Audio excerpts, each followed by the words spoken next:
So this is the first screen you see once you enter the link to the GIZ Living Wage Costing tool.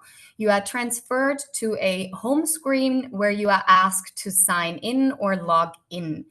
If you have not created an account yet, you can click on Create an Account. You enter your preferred email, you choose a password. You will then be sent a code via email.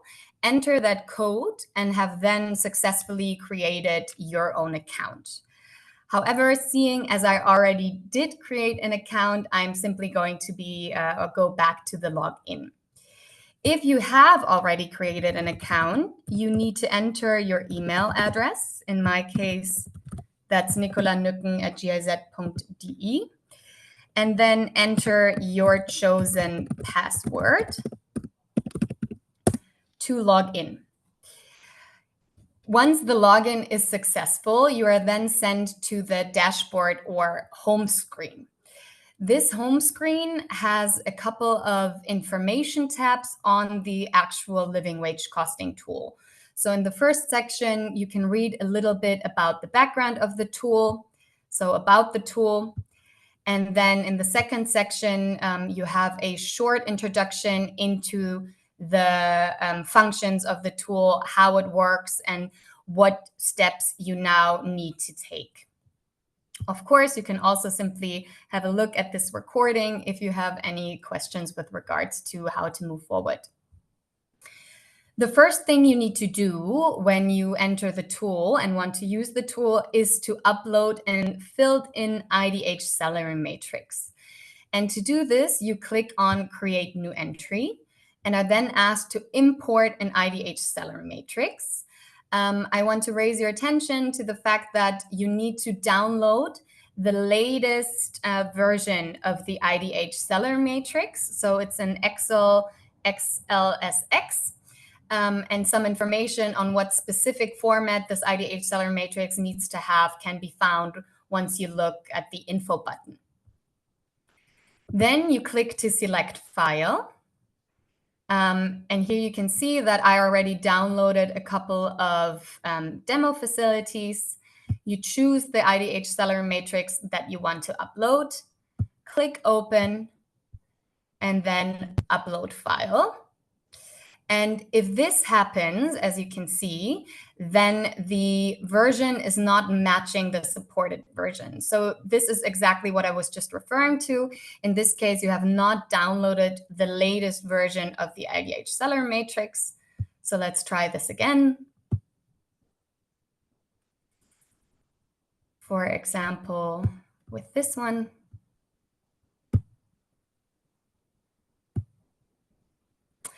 And here you can see that the file import was successful. So the file was uploaded, the data was validated, and the actual data is now available in the tool. You can then click Continue and are sent directly into the information that was uploaded from the IDH salary matrix. However, for our training purposes, I would like to actually look at the demo facility. And if you want to have an overview of all the IDH salary matrices that you have uploaded, you can always simply click on Entries, and then you are sent, as you can see, to a list of all entries that were uploaded. You see what payroll year we are looking at, what country, when it was last edited, and the status of the living wage costing tool. You can also go back to the dashboard, and on the dashboard, you see the 3 latest version of the IDH salary matrices that you have been working with. Now, for the training, I want to look at the demo facility. And as I mentioned, you are first sent to the Information tab. The Information tab is automatically filled out based on the salary matrix that was imported. In our case, we have the facility name, we have the country, so our facility is located in Colombia. We're looking at the local currency, so the Colombian pesos. Our product is bananas. We have an annual production of 2,000 boxes. Boxes are measured at 18.14 kilo. We look at the year 2023.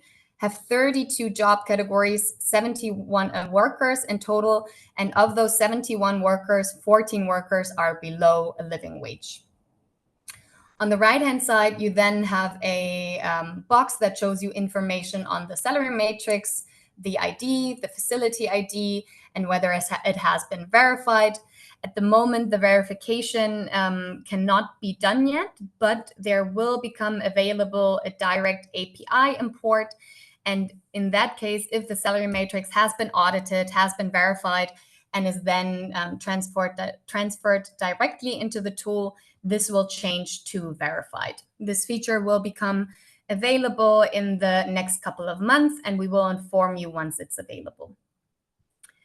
Below, you have information on what benchmark is being used. In our case, we're looking at the 2023 anchor benchmark for the Caribbean coast in Colombia, for the region Magdalena, and the benchmark is set at roughly 2 million Colombian pesos. As mentioned before, all of this information is transferred directly into the tool from the IDH Salary Matrix, and therefore there's no need for action on the side. It's simply for information. You then click on Continue and are sent to the different scenarios. And if you already filled in a scenario, you are directly sent to that selected scenario. But if you fill in a new salary matrix, the first screen you will see is this one. So the one showing the different scenarios that you can choose. The tool wants to offer analysis for the cost implications for producers to pay workers a living wage. And to calculate these costs, you have the option of choosing between two scenarios. The first scenario looks at a closing of the living wage gap. So this will calculate the costs of closing the living wage gap by increasing the wage levels of all workers below living wage to a living wage. And the second scenario offers more customization, because in this scenario, you can choose to close the living wage gap by increasing wage levels of all workers per job category. So this allows you to customize the wage increase per job category. And based on the chosen wage increase, the additional costs are then calculated. We will take a look at both scenarios, but for now, I would like to start with the first scenario, so the closing of the living wage gap. You simply click the frame and then click on Select Scenarios, and are then sent to an overview page. In this overview page, again, you see the specifications of the scenario and have then a little bit of further information about what the scenario does. So while this scenario, as I said, takes all job categories that are below a living wage and then calculates the costs for raising those job categories to a living wage, this scenario will close the entire living wage gap for all workers below living wage. However, wage levels of workers above a living wage will remain unchanged. That means that the scenario leaves no one behind in the sense that it closes the entire gap. However, it does distort the wage structure of the farm and might therefore have potential unforeseen negative social consequences. Therefore, we offer this scenario to have the corresponding cost implications, but we do strongly advise to consider that this might have negative possible consequences if you only raise wages of workers below a living wage. The first thing that you now need to fill in the tool are the additional costs. And these additional costs reflect that, firstly, you as a producer or a farmer might incur additional costs for filling in the IDH salary matrix and for filling in the living wage costing tool.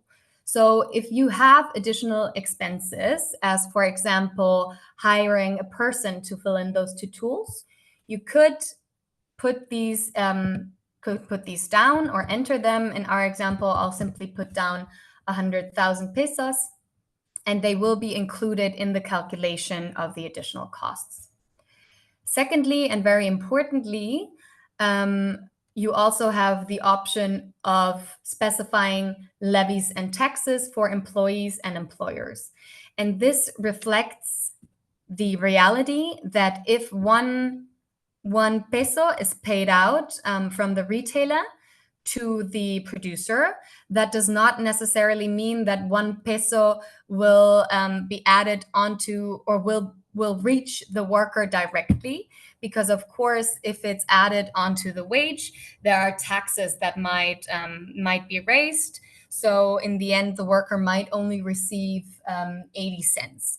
And seeing as we actually want the workers to get the money in the pocket, you can specify levies and taxes for employees and employers in this case. For our example, I'll simply put down 2%.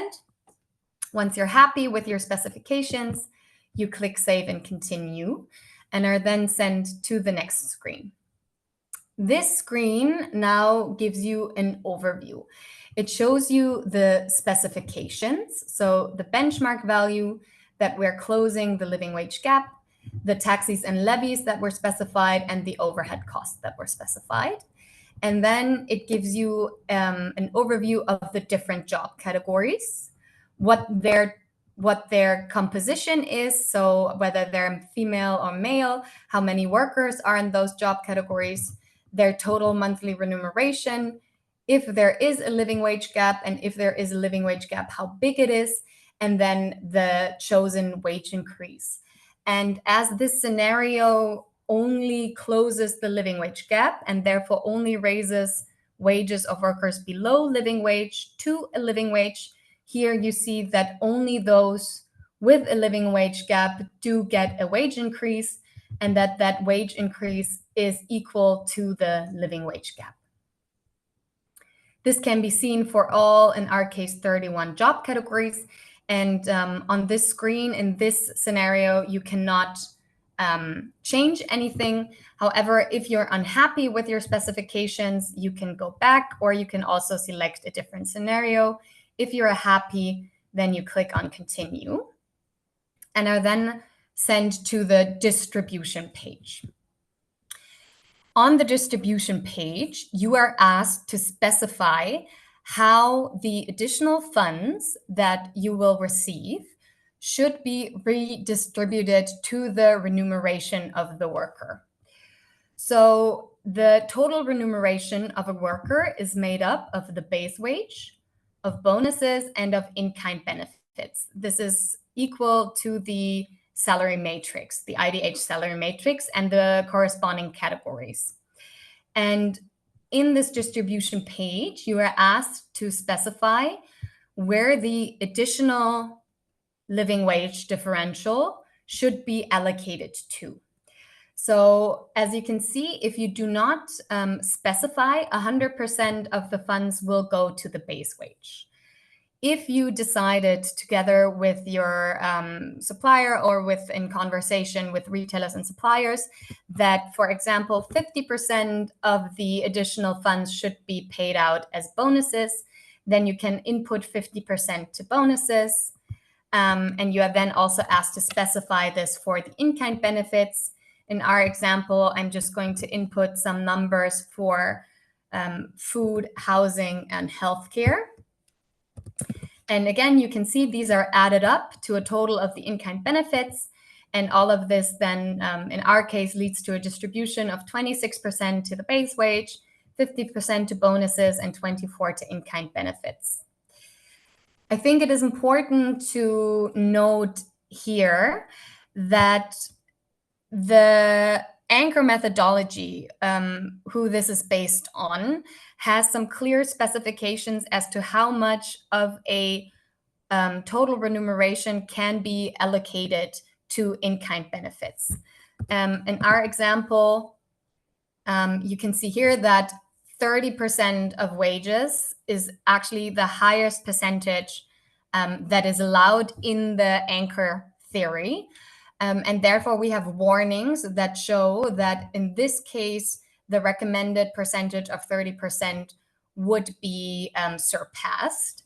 And the same goes for the individual categories. So for example, if we input 40% on housing, again, you see that a maximum of 15% is recommended for housing. This is important to know because the IDH salary matrix calculates the total remuneration based on the anchor methodology or in line with the anchor methodology. So if in the end you allocate 100% of the voluntary contribution or of the living wage differential to in-kind benefits, and this leads to in-kind benefits being more than 30% of the total remuneration, you will still see a living wage gap in the next year's salary matrix, because after 30%, the salary matrix no longer adds the in-kind benefits to the total remuneration. Again, we know that the reality on the ground it is very difficult to actually allocate additional payments to base wages, but that is why we also have this supplementary information that I just mentioned on how these living wage differentials can actually be paid out. And if you have questions on that, I kindly suggest that you take a look at this documentation. And if you have further questions, you can always, of course, reach out to us and let us know. Once you're happy with your specifications, again, you click Save and Continue, and are then sent to, again, an overview page where you have the option of specifying the distribution per job category if you want to. So this enables you, again, to take more specific action. If you have a certain job category that has very low in-kind benefits and you would like to allocate more in-kind benefits to that job category, then you can simply click on the pencil and then specify, for example, in our case, that another 8% should be allocated to transportation. You then click Save and can see that the distribution was updated. And on the left-hand side, there appears a little yellow marker that shows you that you customized the distribution for this job category. And you're able to do this for all of the job categories as you see fit. If you're unhappy with your selection, you can also simply reset all of them and they will go back to the default specification. Once you're happy with the distribution that you selected, again, you click on Continue and are now sent to the last screen before you actually get to the results and the report. And this screen is the buyer specification and is optional.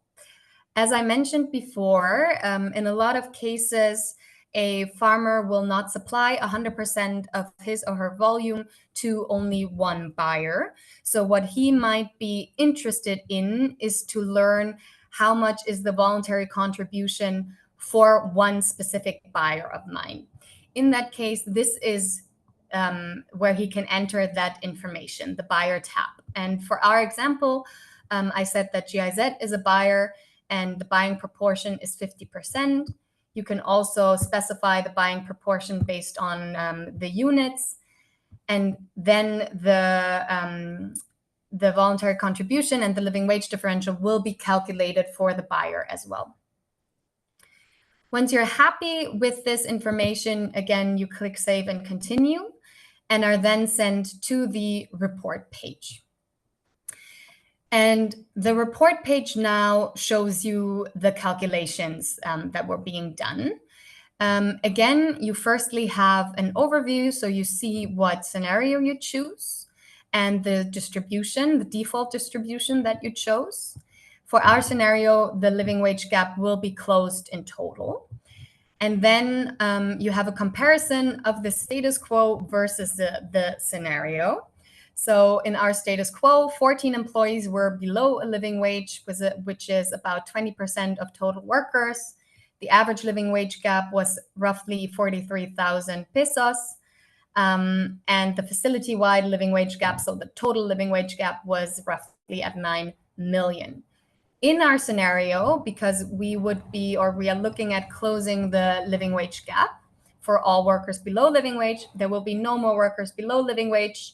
We will have no more average living wage gap. And of course, there will also not be a facility-wide living wage gap anymore. To achieve this scenario, these costs are being incurred. And these costs, as I've mentioned before, are calculated on a facility level, so for 100%, and on a buyer-specific level, so for 50%. In our case, we would be looking at closing the entire living wage gap, so the facility-wide living wage gap would be requested.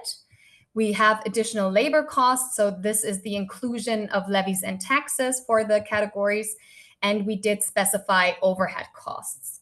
These lead us to our total costs. So this is the actual value that is equal to the total costs. And if we divide this by the annual production, we get the cost implications per unit. This is the facility-wide annual cost section, and then we also have the column on the buyer. And this is what will be most likely of interest to the buyer and retailer that you're cooperating with. So again, here you see, because we have 50%, 50% of the total costs are being asked of those suppliers and retailers. And this equals to roughly 2,300 pesos per unit. And this is the living wage differential per unit that would be requested. The results can also be seen in a wage graph. So here you see, below you see the different job categories. You have the living wage benchmark, and then in gray you have the status quo, and in green you have the new status after the scenario. If you hover over the columns, you will also be able to see the specifications for the different remuneration categories. And you also have the option of zooming in. If I can, I think my internet is a little slow. But you can zoom in, and once you zoom in close enough, you will also see the values next to the columns. Next to the graph, we also have a table that gives you the same information. So here you have the different job categories. You have the status quo of those job categories. You have the total remuneration and how it is being split up into monthly wage, bonuses, and in-kind benefits, as well as what the living wage gap was or is at the moment. And then you have that same information for the scenario. So you have the information of what would the monthly wage be for this job category after I closed the living wage gap based on the distribution I chose, and how much would they now earn. This report page can be downloaded, and it is then downloaded as an Excel file, and I will simply share it real quickly.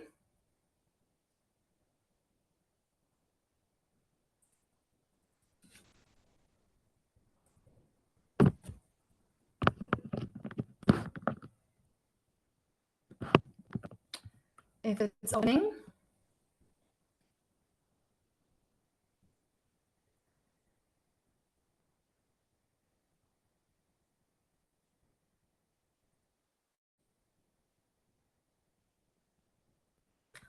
Okay, if it's not opening now, we're going to give it another go after we look at the scenario. The download report, so the Excel file, can be shared with relevant stakeholders, people of interest. And I now see that the file opens, so give me 1 second.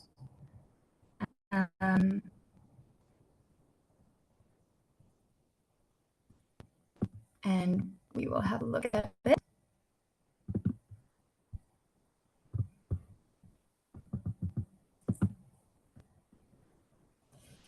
Okay, so this is very similar to the information in the tool. You first have this overview of the information on the plantation. You then have the payroll data. So you have the information on the job categories, gender, number of workers, status quo, base wage, bonuses, and in-kind benefits, as well as the benchmark and the percentage of you worked. And then also have the information on, after the scenario was chosen, what does the monthly total remuneration now look like? What is the increase to the different categories? How was it distributed? So all the information that is available in the tool can also be downloaded as an Excel file. And on the last sheet, you have an overview of what this means with regards to additional costs. This can be adapted based on your needs and specifications. So if you only want to share the cost section with your suppliers and retailers, that is of course possible. Then you simply need to delete the other sheets. If you want to give them a complete overview of the calculations, then you can choose to share the entire Excel with them. Great. Now, I mentioned that this is only one of the scenarios, and we now also want to take a look at the second scenario. To do this, we reset the scenario and then choose the absolute wage increase scenario.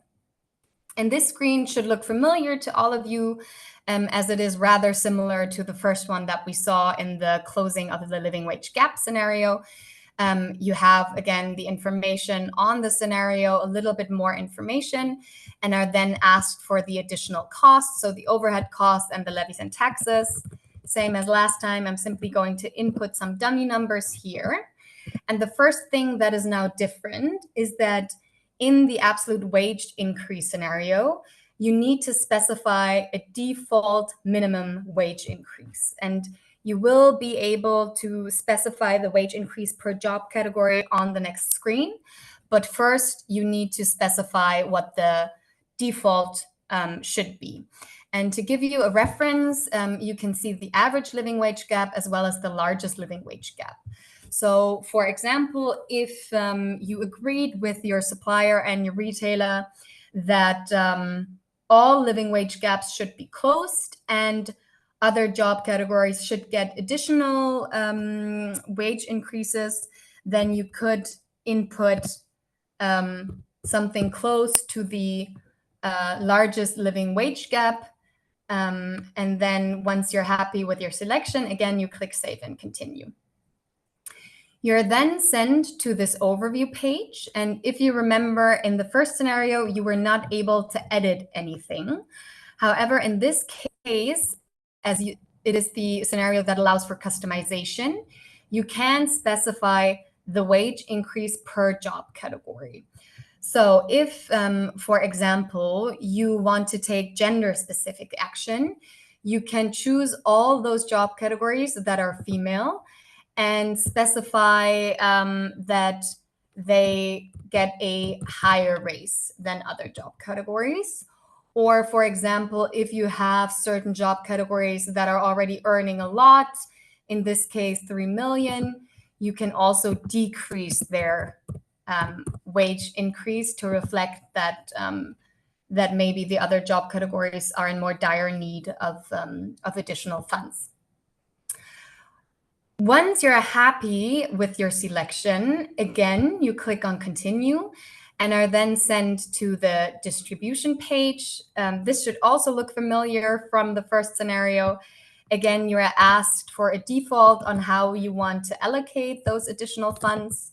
I'm just going to input some dummy numbers. Click Save and Continue once you're happy with your selection. And again, now you're sent to this overview page where you can specify or change the distribution per job category if you're unhappy with the default selection. This allows for customization based on your needs, as we acknowledge and know that, of course, you know what your farm and your workers need, as well as what's feasible for your farm and your workers. Once you're happy with the distribution, again, you specify your buyer, click Save and Continue. and are then sent to the report page. And again, the report page is built up in the same manner as for the first scenario. In our case, as we specified a minimum wage increase that was above the largest living wage gap, all living wage gaps will be closed. If we had specified a minimum wage increase that was below the largest living wage gap, then this would show no, as some job categories would still be below a living wage. You have the comparison of the status quo and the scenario, and then you have a calculation of the annual costs on a facility level as well as on a buyer level. Overview as a graph and overview as a table. In the status quo, you see still that there are some living wage gaps. As I mentioned before, as we chose a absolute wage increase that was higher than the largest living wage gap, in our case, again, we wouldn't have a living wage gap for the new scenario. This can also be downloaded and shared with your relevant partners. And now I'm almost through with the live demonstration. There's just one more feature that I would like to raise your attention to. Seeing as you as a facility might be selling to multiple buyers and potentially also multiple buyers that are part of the living wage project, you can see that in this case, there's only one buyer specification allowed. So what you would need to do instead of specifying multiple buyers is you would need to upload the seller matrix multiple times, as I did in this case, and then choose your specifications and then enter the respective buyer that you want to do the cost calculation for, and then share the correct report and correct Excel with that buyer.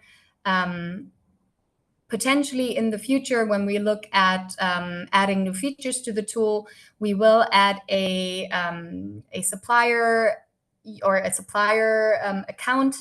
However, this will only come about in the next year. So for now, this is a good workaround, I think, in case that you have multiple buyers or multiple retailers that you need to give this information to.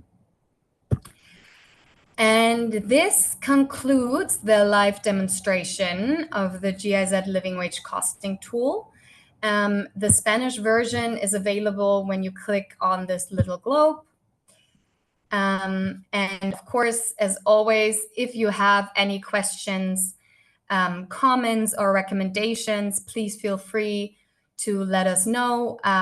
Message us via our GIZ address. I think it's also in the imprint. And yes, we hope that you have fun using the tool. And I now also kindly ask Paul to stop the recording so that we have sufficient time for questions and answers.